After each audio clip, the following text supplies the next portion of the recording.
Hyvää keskiviikkoiltaa. Kello on 27 illalla ja tässä tulee herkullinen iltapala.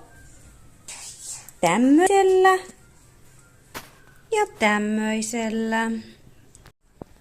Minun hienosti. Hyvä. Asiat täällä on ollut.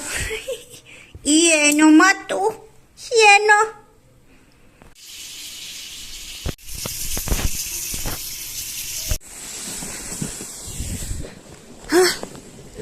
Torstai-aamu. Aamulenkki. Aamu meni ihanasti. Koululaiset lähti ihanan kiltisti, teki kaikki aamuhommat. Ja tänään meillä on tiedossa pikkasen jouluostoksia Maben kanssa Porvoossa. Joten kun on tullut lenkiltä, niin sitten mennään vähän valmistautumaan.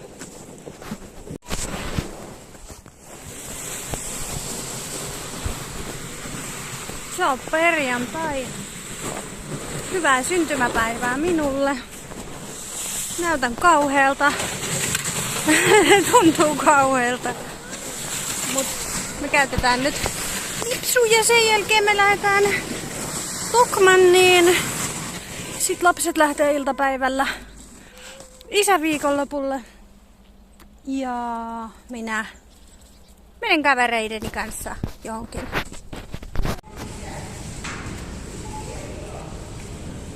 Tässä on nyt mun kurmea synttäriruoka, tai oikeastaan tää ei ole mulle. Mä ostin 2 lapset kissaa, koska ne lähtee vasta 2 tunnin päästä. Tämä kurmea ateria on siis minun syntymäpäiväruoka nyt sitten. Toi on siis minulla, joka on uunissa, ja se on pelkkä juustopizza. Ja tälleen päiväsaikaa juomana ainakin Pepsi Maxi. Ostin koko paketin. Ja sitten tietty vähän Doritosta päällä. Minne sä oot menos? Nyt lähti lapset. Tai siis vähän aikaa sitten lähti lapset. Ja mä lähden nyt mun kaverille. Ja kiettämään minun synttäreitani. Tää on vain Pepsi. Sunnuntai.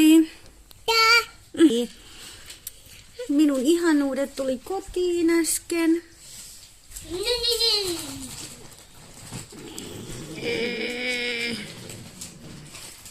Ja. Huomenna olisi tää koulupäivä. Mitä sanot siihen?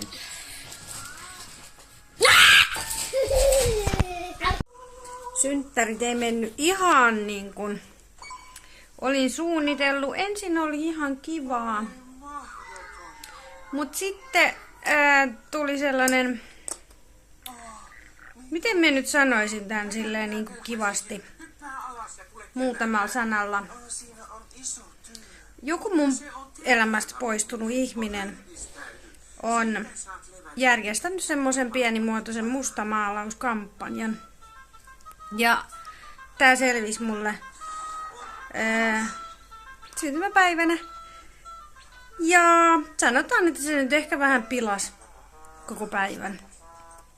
Ja ei ole ollut kauhean kiva mieli tässä nyt, mutta minkäs mie näille jutuille teen? Ei minkään.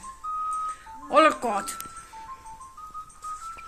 Ajattelin, että nämä tämmöiset jutut olis niinku jo takana, mutta ilmeisesti sitten ei.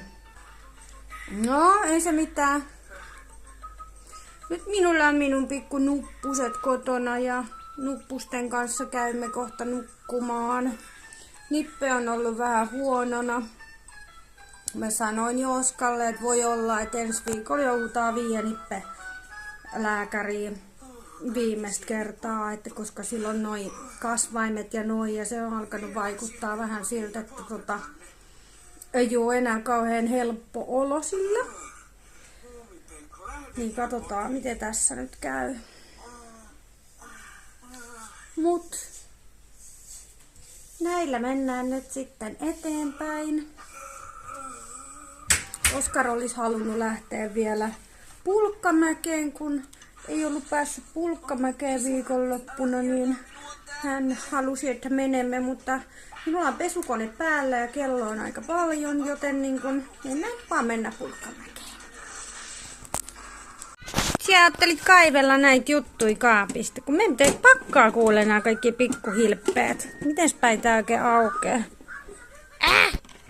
Aha, siellä olikin äiti juttui.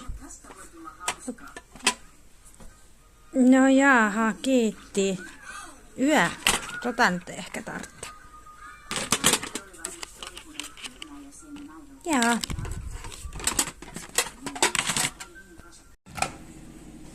No niin.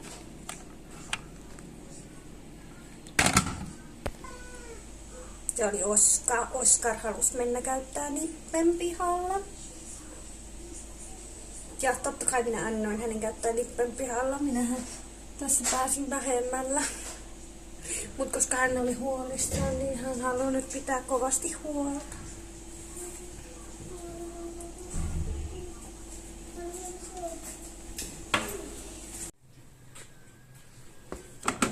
Mä testasin sitä, että mitä sä sanoisit siihen.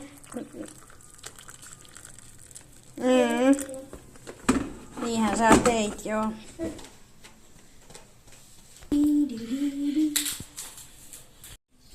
Laspet kävi jo iltapesulla. Meillä on iltapalo ja sitten mennään Katsomakaan minkälainen grillileipä me keksittiin Oskankaan. Siihen tulee tätä. Noin. Noin. Kansi päälle. Sitten odotellaan. Klik. Tää oli kuulemma tosi hyvä. Sulle vai... Se on rahka. Tää on rahka. Se on riisifrutti. Se on riisivälipala.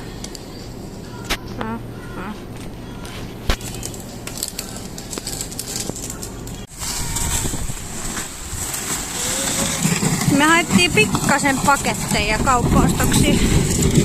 Jessus.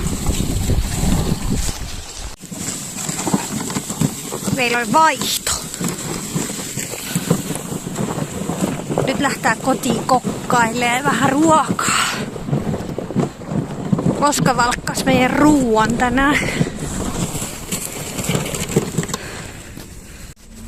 Kamat vietiin sisään. Oskar ei jaksanut enää tulla. Me mennään viemään nyt vielä koira. Se oli siis riisiä. Ja siipiä. Tää Oskan toiveruoka. Hienosti. Täällä on Oskan iltahommat. Se on rakentanut tänne tämmösen hienon majan, joka itse asiassa just sortui pikkusen tuolta.